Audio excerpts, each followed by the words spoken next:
അസ്സലാമു അലൈക്കും വറഹ്മത്തുള്ളാഹി വബറകാതുഹു. പ്രിയപ്പെട്ട വിദ്യാർത്ഥികളെ, ഇന്നത്തെ ക്ലാസ്സിൽ നാം ചർച്ച ചെയ്യുന്നത് ഫിഖ് പാഠങ്ങളിലെ 9-ാം അധ്യായമായ നമസ്കാരമാണ്. അസ്സലാത്ത്. നമ്മളെല്ലാവരും നിർബന്ധമാക്കപ്പെട്ട 5 നേരത്തെ നമസ്കാരം നിർവഹിക്കാറുള്ളവരാണ്. എന്തിനു വേണ്ടിയാണ് നാം നമസ്കാരം നിർവഹിക്കുന്നത്?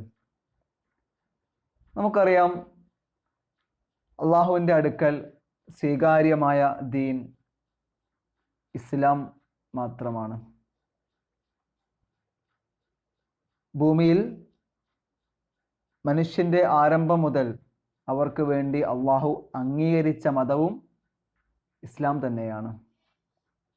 പ്രപഞ്ചത്തിൻ്റെ സൃഷ്ടാവും പരിപാലകനുമായ അള്ളാഹുവിൻ്റെ ദീൻ സ്വീകരിച്ചുകൊണ്ട് അവൻ്റെ തൃപ്തി നേടിയെടുക്കുകയാണ് സൃഷ്ടികളായ നമ്മൾ ഓരോരുത്തരുടെയും കർത്തവ്യം. അങ്ങനെ സൃഷ്ടാവായ അള്ളാഹുവിൻ്റെ താൽപ്പര്യത്തിന് പൂർണ്ണമായും കീഴ്പ്പെടുകയാണ് ആരാധനാ അനുഷ്ഠാനങ്ങളിലൂടെ നാം ചെയ്യുന്നത്. ആ ആരാധനാ അനുഷ്ഠാനങ്ങളിലെ ഏറ്റവും പ്രധാനമാണ് നമസ്കാരം. ശരീരം കൊണ്ട് നിർവഹിക്കുന്ന ഏറ്റവും ശ്രേഷ്ഠമായ ആരാധനയാണത്. അടിമയായ മനുഷ്യൻ സൃഷ്ടാവും പരിപാലകനും ഉടമയുമായ അള്ളാഹുവിൻ്റെ തിരുസന്നിധിയിൽ അങ്ങേയറ്റം താഴ്മ കാണിക്കുന്ന കർമ്മമാണത്. തൻ്റെ ജീവനും ആത്മാവും ആരുടെ അധീനതയിലാണോ സ്ഥിതി ചെയ്യുന്നത്, അവൻ്റെ അടിമയായി ജീവിച്ചു കൊള്ളാമെന്ന പ്രതിജ്ഞയാണ് നമസ്കാരത്തിലൂടെ നാം എടുക്കുന്നത്. നമുക്കറിയാം, എല്ലാ കാര്യങ്ങളിലും എപ്പോഴും അള്ളാഹുവിൻ്റെ കൽപ്പന അനുസരിച്ച് ജീവിക്കുന്നവനാണ് മുസ്ലിം. ഭയഭക്തിയോടുകൂടിയും നിഷ്ഠയോടുകൂടിയും നമസ്കരിക്കുന്നവന് മാത്രമേ അങ്ങനെ പൂർണ്ണമായും അള്ളാഹുവിനെ അനുസരിച്ച് ജീവിക്കാൻ സാധിക്കൂ. അത്തരക്കാർക്ക് മാത്രമേ അള്ളാഹുവിനെ ഓർമ്മയുണ്ടാവുകയുള്ളൂ. ഖുർആനിൽ ഇങ്ങനെ പറയുന്നു, ഫഅബ്ദുനി വ അഖിമിസ് സ്വലാത്ത ലിദിക്രി. ഫഅബ്ദുനി, എന്നെ നിങ്ങൾ ആരാധിക്കുക. വ അഖിമിസ് സ്വലാത്ത ലിദിക്രി, എന്നെ ഓർക്കാൻ നമസ്കാരം നിലനിർത്തുകയും ചെയ്യുക. അതെ, നമസ്കരിക്കുന്നവന് മാത്രമേ അള്ളാഹുവിനെ ഓർമ്മയുണ്ടാവുകയുള്ളൂ. അതുകൊണ്ട് തന്നെ നമസ്കരിക്കാത്തവരെ മുസ്ലിമായി കണക്കാക്കുകയില്ല. ഒരു മുസ്ലിമും ഒരു കാഫിറും തമ്മിൽ വേർതിരിക്കുന്ന കാര്യം നമസ്കാരമാകുന്നു. ഓരോ മുസ്ലിമിനും നിർബന്ധവും അതിപ്രധാനവുമായ ഇബാദത്താണ്, ആരാധനയാണ് നമസ്കാരം. പ്രവാചകരോട് അള്ളാഹു തൻ്റെ അടുക്കലേക്ക് വരാൻ പറഞ്ഞ് അവിടെ വെച്ച് നടപ്പാക്കാൻ ആവശ്യപ്പെട്ട ആരാധനാ കർമ്മമാകുന്നു നമസ്കാരം എന്നുള്ളത്. അതുപോലെ മനസ്സും നാവും ശരീരവും ഒന്നുപോലെ പ്രവർത്തിക്കുന്ന കർമ്മമാണ് നമസ്കാരം. ഇവയുടെ പ്രവർത്തനങ്ങൾ ഒന്നു ചേർന്നാലേ നമസ്കാരമാവുകയുള്ളൂ. കേവലം നിയ്യത്ത് മാത്രമുള്ളത് കൊണ്ടോ അല്ലെങ്കിൽ ദൈവസ്മരണ മാത്രം ഉണ്ടായതുകൊണ്ടോ നമസ്കാരമാവുകയില്ല. ഖുർആൻ പാരായണം മാത്രമോ കുനിഞ്ഞു നിവരുന്നത് മാത്രമോ നമസ്കാരമാവുകയില്ല. ഇവയെല്ലാം ഒരുമിച്ച് പ്രവർത്തിക്കുന്ന ഒന്നാണ് നമസ്കാരം എന്നത്. അള്ളാഹു നോക്കുന്നത് നമ്മുടെ മനസ്സിലേക്കാണ്. നമസ്കരിക്കാനുള്ള നമ്മുടെ പ്രേരണ എന്താണ്, അല്ലെങ്കിൽ നമസ്കരിക്കുമ്പോൾ നമ്മുടെ മനസ്സിൻ്റെ അവസ്ഥ എന്താണ് എന്നൊക്കെയാണ് അള്ളാഹു നോക്കുന്നത്. നമുക്കറിയാം, എല്ലാ കർമ്മങ്ങളും നിയ്യത്തിൻ്റെ അടിസ്ഥാനത്തിലാണ് അതിന് ഫലം ലഭിക്കുകയുള്ളൂ. അതായത് കർമ്മം അനുഷ്ഠിക്കുന്നത്, ഒരു പ്രവർത്തനം ചെയ്യുന്നത് അള്ളാഹുവിൻ്റെ പ്രീതി ഉദ്ദേശിച്ചുകൊണ്ടാണോ, അള്ളാഹുവിൻ്റെ ഇഷ്ടം നേടാൻ വേണ്ടിയാണോ, അല്ലെങ്കിൽ മറ്റ് വല്ല താല്പര്യവുമാണോ എന്ന് നോക്കിയിട്ടാണ് അള്ളാഹു അതിന് പ്രതിഫലം നൽകുകയുള്ളൂ. അതുപോലെ ഖുർആനും ഹദീസിലുമൊക്കെ നമുക്ക് കാണുവാൻ സാധിക്കും, നമസ്കാരത്തിന് അസ്വലാത്ത് എന്ന പദമാണ് പ്രയോഗിക്കാറുള്ളത്. പ്രാർത്ഥന എന്നും അതിന് അർത്ഥമുണ്ട്. ഇസ്ലാമിൻ്റെ നെടും തൂൺ എന്നാണ് നബി സല്ലല്ലാഹു അലൈഹി വസല്ലം നമസ്കാരത്തെക്കുറിച്ച് വിശേഷിപ്പിച്ചിട്ടുള്ളത്. ഖാല റസൂലുള്ളാഹി സ്വല്ലല്ലാഹു അലൈഹി വസല്ലം റഅസുൽ അംരി ഇസ്ലാം വ അമൂദുഹു സ്വലാത്ത്. കാര്യത്തിൻ്റെ ശിരസ് ഇസ്ലാമാണ്, അതിൻ്റെ ഇസ്ലാമിൻ്റെ നെടും തൂൺ നമസ്കാരമാകുന്നു. മറ്റൊരു ഹദീസിൽ നമുക്ക് ഇങ്ങനെ കാണാൻ സാധിക്കും, ഖാല റസൂലുള്ളാഹി സ്വല്ലല്ലാഹു അലൈഹി വസല്ലം അവ്വലു മാ യുഹാസബു അലൈഹിൽ അബ്ദുൽ യൗമൽ ഖിയാമത്തി അസ്സലാത്ത്.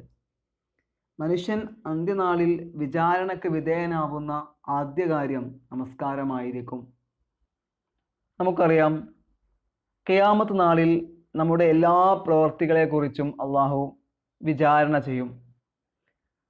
അതിൽ ആദ്യമായി വിചാരണ ചെയ്യുക നമസ്കാരമായിരിക്കും.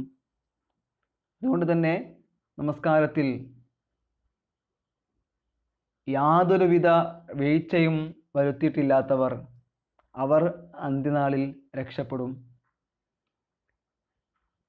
മറിച്ച് നമസ്കാരം ഉപേക്ഷിച്ചുകൊണ്ട് മറ്റെന്ത് പുണ്യകർമ്മം ചെയ്താലും അക്കൂട്ടർ അള്ളാഹുവിങ്കൽ നിന്ന് രക്ഷപ്പെടുകയില്ല. നമസ്കരിക്കാത്തവർക്ക് ചുട്ടുപൊള്ളുന്ന നരകശിക്ഷ ലഭിക്കുകയും ചെയ്യും. അതുപോലെ നമസ്കരിക്കാത്തവർക്കുള്ള ശിക്ഷയെക്കുറിച്ച് നബി സല്ലല്ലാഹു അലൈഹി വസല്ലം പറയുന്നുണ്ട്, നമസ്കരിക്കാത്ത ആളുകളെ ആ നാളിൽ കൊണ്ടുവരും, എന്നിട്ട് അവരെ ഒരിടത്ത് കിടത്തും. ഒരു വലിയ പാറക്കല്ല് ഉപയോഗിച്ചുകൊണ്ട് അവരുടെ തലക്ക് നേരെ എറിയും. അപ്പോൾ തല ചിന്നിച്ചിതറും, ചതഞ്ഞെരിയും. തുടർന്ന് കുറച്ചു കഴിഞ്ഞ് വീണ്ടും അത് പൂർവ്വസ്ഥിതിയിലാകും. വീണ്ടും ഈ പാറക്കല്ല് കൊണ്ടുള്ള ഏറ് ആവർത്തിക്കും എന്ന് നബി സല്ലല്ലാഹു അലൈഹി വസല്ലം പറയുന്നതായി നമുക്ക് കാണുവാൻ സാധിക്കും. ഇനി നമുക്ക് ഖുർആനിൽ നമസ്കാരത്തെക്കുറിച്ച് പറയുന്നത് നോക്കാം. ഇന്ന സ്വലാത്ത തൻഹാ അനിൽ ഫഹ്ശാഇ വൽ മുൻകർ. തീർച്ചയായും നമസ്കാരം എല്ലാ നീചവൃത്തികളിൽ നിന്നും നിഷിദ്ധ കാര്യങ്ങളിൽ നിന്നും തടയുന്നു എന്നാണ് ഖുർആൻ പറയുന്നത്. അപ്പോൾ നിങ്ങൾ നോക്കൂ, എല്ലാ ആളുകളും ഭയഭക്തിയോടുകൂടിയും നിഷ്ഠയോടുകൂടിയും നമസ്കരിക്കുന്നവരായാൽ ഈ സമൂഹം എന്ത് നല്ല സമൂഹമായിരിക്കും. ആരിൽ നിന്നും ഒരു മോശമായ പ്രവർത്തനവും ഒരു നിഷിദ്ധ കാര്യങ്ങളും കാണുവാൻ പോലും സാധിക്കുകയില്ല. അത്രയ്ക്കും നല്ല ഒരു സമൂഹമായി മനുഷ്യ സമൂഹം മാറും. നാട്ടിലും യാത്രയിലും രോഗാവസ്ഥയിലും ആരോഗ്യമുള്ളപ്പോഴും യുദ്ധത്തിലും സമാധാന വേളയിലുമൊക്കെ നമസ്കാരം നിർബന്ധമാണ്. ഏത് സാഹചര്യത്തിലും ഏത് അവസ്ഥയിലും അത് നിർവഹിക്കണം. അതുകൊണ്ട് തന്നെ കാരണമില്ലാതെ നമസ്കാരം ഉപേക്ഷിക്കുന്നത് മഹാപാപമാണ്. രോഗം കാരണമായി നിൽക്കാൻ സാധ്യമല്ലെങ്കിൽ എന്ത് ചെയ്യണം? നമസ്കാരത്തിൽ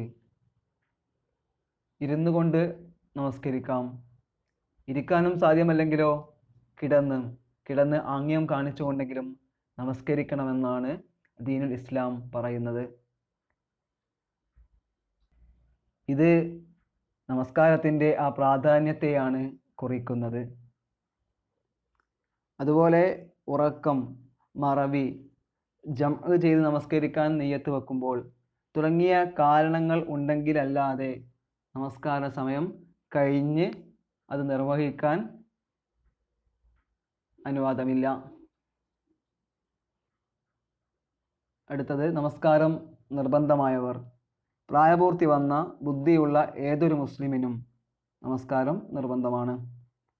പ്രായപൂർത്തി വന്നിട്ടില്ലാത്ത കുട്ടികൾക്ക് പ്രായപൂർത്തിയാകും വരെയും, ബുദ്ധിയില്ലാത്തവർക്ക് ബുദ്ധി തെളിയും വരെയും, ബോധക്ഷയമുള്ളവർക്ക് ബോധം തെളിയും വരെയും നമസ്കാരം നിർബന്ധമില്ല. ഉറങ്ങുന്നവൻ ബോധമില്ലാത്തവൻ്റെ ആ അവസ്ഥയിലാണ് വരിക. ഉറങ്ങുന്നവൻ ഉറക്കമുണർന്നാൽ അവന് നമസ്കാരം നിർബന്ധമാകും. അതുപോലെ നമുക്കറിയാം, ചെറിയവരും വലിയവരുമൊക്കെ നമസ്കരിക്കേണ്ടതാണ്. കുട്ടികൾ 7 വയസ്സ് മുതൽ തന്നെ നമസ്കരിച്ച് ശീലിക്കണം. അതിനായി നമസ്കാരം സംബന്ധിച്ച നിയമങ്ങൾ അവരെ പഠിപ്പിക്കുകയും വേണം. ഒരു ഹദീസിൽ നമുക്ക് ഇങ്ങനെ കാണുവാൻ സാധിക്കും: മുറു ഔലാദക്കും ബിസ്സലാത്തി ഇദാ ബലഗു സബ്അൻ വദ്രിബൂഹും അലൈഹ ഇദാ ബലഗു അശറൻ വഫർരിഖൂ ബൈനഹും ഫിൽ മളാജിഅ. മുറു ഔലാദക്കും ബിസ്സലാത്ത്, നിങ്ങൾ കുട്ടികളോട് നമസ്കാരം കൽപ്പിക്കുക. ഇദാ ബലഗു സബ്അൻ, അവർക്ക് 7 വയസ്സായാൽ. വദ്രിബൂഹും അലൈഹ, അവരെ നിങ്ങൾ അടിക്കുക. ഇദാ ബലഗു അശറൻ, അവർക്ക് 10 വയസ്സായാൽ. വഫർരിഖൂ ബൈനഹും ഫിൽ മളാജിഅ, കിടപ്പറയിൽ നിന്ന് അവരെ വേർപിരിക്കുകയും ചെയ്യുക. ഈ ഒരു ഹദീസിൽ നിന്നും നാം മനസ്സിലാക്കേണ്ടത്, കാരുണ്യത്തിൻ്റെ പ്രവാചകൻ കുട്ടികളെ ശിക്ഷിക്കണമെന്നൊക്കെ പറയുന്നുണ്ടെങ്കിൽ അത് എത്രയും പ്രധാനപ്പെട്ട ഒരു കാര്യമായിരിക്കും എന്നുള്ളതാണ്. അടുത്തത് നമസ്കാര സമയങ്ങൾ. നമസ്കാരത്തിനുള്ള സമയമായിട്ടുണ്ടെന്ന് ബോധ്യമാകൽ നമസ്കാരം ശരിയാവാനുള്ള ഉപാധിയാണ്, അല്ലെങ്കിൽ അതിൻ്റെ ഷർത്താണ് എന്ന് നമുക്കറിയാം, നാം പഠിച്ചിട്ടുണ്ട്. ഓരോ നമസ്കാരത്തിനും നിശ്ചിത സമയമുണ്ട്. അത് നമസ്കാരത്തിൻ്റെ സമയമാകുന്നതിന് മുമ്പ് നമസ്കരിച്ചാൽ ആ നമസ്കാരം ശരിയാവുകയില്ല.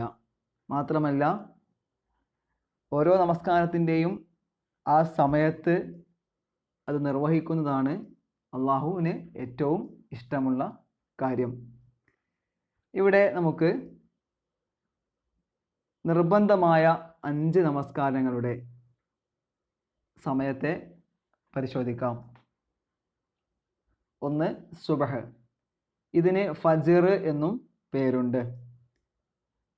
നേരം പുലരുന്ന സമയത്ത് ആകാശത്ത് കാണുന്ന ആ വെളിച്ചത്തിനാണ് ഫജ്റു സ്വാദിഖ് എന്ന് പറയുന്നത്. സൂര്യൻ ഉദിക്കുന്നതിന് തൊട്ട് മുമ്പാണ് സുബഹിൻ്റെ അവ്വൽ വക്ത്, ഏറ്റവും ഉത്തമമായ സമയം. സൂര്യൻ ഉദിക്കുന്നതിന് തൊട്ട് മുമ്പാണ് അതിൻ്റെ ആഖിർ വക്ത്, അതിൻ്റെ അവസാന സമയം. എന്നാൽ ആദ്യ സമയത്ത് അവ്വൽ വക്തിൽ നമസ്കരിക്കുന്നതാണ് ഏറ്റവും ഉത്തമമായിട്ടുള്ള കാര്യം. രണ്ടാമത്തേത് ളുഹർ നമസ്കാരം. ളുഹർ നമസ്കാരത്തിൻ്റെ സമയം സൂര്യൻ നമ്മുടെ തലക്ക് നേരെ മുകളിൽ നിൽക്കുന്നതിൽ നിന്ന് അല്പം മാറിയത് മുതലാണ് ആരംഭിക്കുന്നത്. അത് മനസ്സിലാക്കാൻ, ഒരു വസ്തു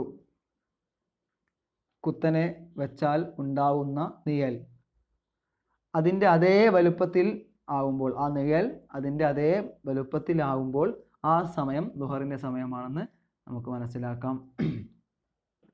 3. അസ്ർ. ളുഹറിൻ്റെ അവസാന സമയത്തോടു കൂടിയാണ് അസറിൻ്റെ സമയം ആരംഭിക്കുന്നത്. സൂര്യൻ അസ്തമിക്കുന്നതോടു കൂടി അത് അവസാനിക്കും. അതായത് ഒരു വസ്തുവിൻ്റെ നിഴൽ അതിൻ്റെ 2 ഇരട്ടി ആവുന്നതോടെ അസറിൻ്റെ ശ്രേഷ്ഠ സമയം കഴിയും. പിന്നെ നമുക്ക് നമസ്കരിക്കാം, അസ്തമയം വരെ അനുവാദമുണ്ട്. അടുത്തത് മഗ്രിബ്. സൂര്യൻ അസ്തമിച്ചു കഴിഞ്ഞാൽ മഗ്രിബിൻ്റെ സമയമായി. അതുമുതൽ ആകാശത്ത് ഉണ്ടാകുന്ന അസ്തമയ ശോഭ മാഴുന്നത് വരെയാണ് അതിൻ്റെ സമയം. സൂര്യൻ അസ്തമിച്ചു കഴിയുന്നതോടെ ഉണ്ടാകുന്ന ആ ചുവപ്പ് നിറം മറയും വരെയാണ് അത് നീണ്ടു നിൽക്കുന്നത്. നമുക്കറിയാം, മഗ്രിബ് വളരെ കുറഞ്ഞ സമയമാണ്. അതുകൊണ്ട് തന്നെ സമയമായ ഉടനെ തന്നെ അത് നാം നിർവഹിക്കണം. അടുത്തത് ഇശാ. മഗ്രിബിൻ്റെ സമയം അവസാനിക്കുന്നതോടെ ഇശാഇൻ്റെ സമയം ആരംഭിക്കുന്നു. അതായത് മഗ്‌രിബിന് ശേഷമുള്ള ആകാശത്തെ ആ ചുവപ്പ് നിറം മായുന്നതോടെ അതിൻ്റെ സമയം, ഇശാഇൻ്റെ സമയം തുടങ്ങി. പ്രഭാതമാകുന്നതോടെ അത് അവസാനിക്കും. എന്നാൽ രാത്രിയെ നാം 3 പാർട്ടാക്കിയാൽ അതിലെ ആദ്യത്തെ പാർട്ട് അത് അവസാനിക്കുന്നത് വരെയാണ് ഇശാഇൻ്റെ ശ്രേഷ്ഠമായ സമയം. എന്നാൽ അതിന് ശേഷവും നമസ്കരിക്കാം. പക്ഷേ ശ്രേഷ്ഠമായ സമയം ആ ആദ്യ പാർട്ട് അവസാനിക്കുന്നത് വരെയാണ്. അതുപോലെ ഓരോ നമസ്കാരവും അതത് സമയത്ത് നമസ്കരിക്കൽ നിർബന്ധമാണ്. കാരണം കൂടാതെ നമസ്കാരം അതിൻ്റെ സമയത്തിൽ നിന്ന് വൈകിക്കുന്നത്, അതിൻ്റെ അവസാന സമയങ്ങളിലേക്ക് നീട്ടിവെക്കുന്നത് കുറ്റകരമാകുന്നു. നമസ്കാരം സമയം വിട്ട് വൈകിക്കുവാൻ ഉറക്കവും മറവിയുമല്ലാതെ മറ്റൊരു കാരണവും ദീനുൽ ഇസ്ലാമിൽ അംഗീകരിച്ചിട്ടില്ല. ഉറക്കവും മറവിയും നിമിത്തം, അത് കാരണം നമസ്കാരം വൈകിപ്പോയാൽ ഓർമ്മ വന്നാലുടനെ നമസ്കരിക്കുകയാണ് വേണ്ടത്. ഓരോ നമസ്കാരത്തിനും ശ്രേഷ്ഠമായ സമയം അതതിൻ്റെ ആദ്യ സമയമാകുന്നു. നമുക്കറിയാം, അവ്വൽ വക്ത് എന്ന് നാം പറയാറുണ്ട്. വിശേഷിച്ചും പ്രധാനമായും സുബഹും അസറും. അതുപോലെ സൂര്യൻ്റെ ഉദയാസ്തമയ സമയങ്ങളിൽ നമസ്കരിക്കുന്നത് നബി സല്ലല്ലാഹു അലൈഹി വസല്ലമ നിരോധിച്ചിട്ടുണ്ട്. ഉദയ സമയത്തും അസ്തമയ സമയങ്ങളിലും.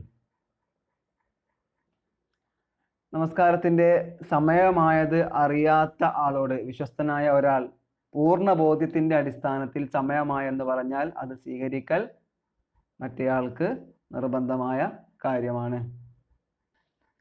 അതുപോലെ നമസ്കാരം അതിൻ്റെ വക്തിൽ, അതിൻ്റെ സമയത്ത് നിർവഹിക്കാൻ മതിയായ സമയം ലഭിച്ചിട്ടും നമസ്കരിക്കാതിരിക്കുകയും തുടർന്ന് ബോധക്ഷയം, ഭ്രാന്ത്, ആർത്തവം തുടങ്ങി യഥാസമയം നമസ്കരിക്കാൻ, അതിൻ്റെ സമയത്ത് നമസ്കരിക്കാൻ കഴിയാത്ത അവസ്ഥയുണ്ടാവുകയും ചെയ്താൽ ആ പ്രതിബന്ധങ്ങൾ, ആ തടസ്സങ്ങൾ നീങ്ങിയ ശേഷം അത് നിർവഹിക്കൽ നിർബന്ധമാണ്.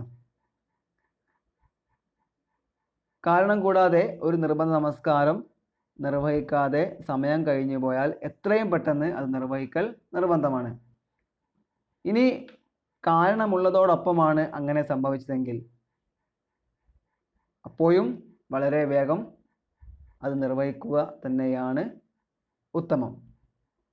സമയം തെറ്റിയ ഒന്നിലധികം നമസ്കാരമുണ്ടെങ്കിൽ അവ യഥാക്രമം വേണം നിർവഹിക്കുന്നത്. അതായത് വിട്ടുപോയ നമസ്കാരങ്ങൾ ക്രമപ്രകാരം ആ ഓർഡറിൽ തന്നെ നമസ്കരിച്ച് വീട്ടുകയും എന്നിട്ട് അപ്പോഴത്തെ നമസ്കാരം അതിന് ശേഷം നിർവഹിക്കുകയുമാണ് നാം ചെയ്യേണ്ടത്.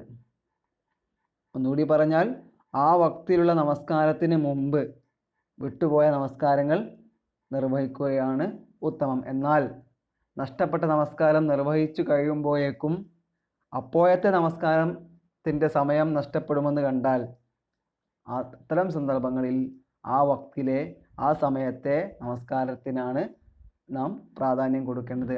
അതാണ് ആദ്യം നിർവഹിക്കേണ്ടത്. അതുപോലെ നഷ്ടപ്പെട്ടു പോയ നമസ്കാരം നിർവഹിച്ചു കൊണ്ടിരിക്കുകയാണ്, അപ്പോഴത്തെ നമസ്കാരം സമയത്തിൽ നിർവഹിക്കാൻ കഴിയാതെ വരുമെന്ന് ബോധ്യമായതെങ്കിൽ ആ നമസ്കാരം അവിടെ വെച്ച് അവസാനിപ്പിക്കുകയും, ഇടയ്ക്ക് വെച്ച് അവസാനിപ്പിക്കുകയും ആ വക്തിലെ നമസ്കാരം നിർവഹിക്കുകയുമാണ് ചെയ്യേണ്ടത്. അതുപോലെ തന്നെ ഒന്നോ അതിലധികമോ നമസ്കാരങ്ങൾ നമസ്കരിക്കാൻ മറക്കുകയും അല്ലെങ്കിൽ മറ്റ് കാരണം നമസ്കരിക്കാൻ സാധിക്കാതെ വരികയും ചെയ്യുന്ന സന്ദർഭങ്ങളിൽ, അതേപോലെ അത് ഏതൊക്കെയാണെന്ന് ഓർമ്മയില്ലാതെ വരികയും ചെയ്യുന്ന അവസ്ഥയിൽ, ഏതൊക്കെയാണെന്ന് നിർണ്ണയിക്കാൻ സാധിക്കാതെ വരികയും ചെയ്താൽ ആ ഒരു ദിവസത്തെ 5 നമസ്കാരവും ഒരുമിച്ച് നമസ്കരിച്ച് വീട്ടുകയാണ് വേണ്ടത്. 5ഉം നമസ്കരിക്കേണ്ടതാണ്. ഇത്രയും കാര്യങ്ങളാണ് നമസ്കാരം എന്ന ഈ അധ്യായത്തിൽ നമുക്ക് ചർച്ച ചെയ്യാനുള്ളത്. ഈ അധ്യായത്തിലൂടെ നമസ്കാരത്തിൻ്റെ പ്രാധാന്യത്തെക്കുറിച്ച് നാം മനസ്സിലാക്കി. നമസ്കരിക്കാത്ത ആളുകൾക്ക് അല്ലെങ്കിൽ അത് സമയത്ത് നിർവഹിക്കാത്ത ആളുകൾക്ക് നാശമാണ് സംഭവിക്കുക എന്നും നാം പഠിച്ചു. അവരിൽ ഉൾപ്പെടാതിരിക്കാൻ നാം വളരെ ശ്രദ്ധയുള്ളവരായിരിക്കണം. അവരിൽ ഉൾപ്പെടാതിരിക്കാൻ നാം അള്ളാഹുവിനോട് പ്രാർത്ഥിക്കണം. അള്ളാഹു നമുക്ക് തൗഫീഖ് നൽകി അനുഗ്രഹിക്കുമാറാവട്ടെ. അസ്സലാമു അലൈക്കും വറഹ്മത്തുള്ളാഹി വബറകാതുഹു.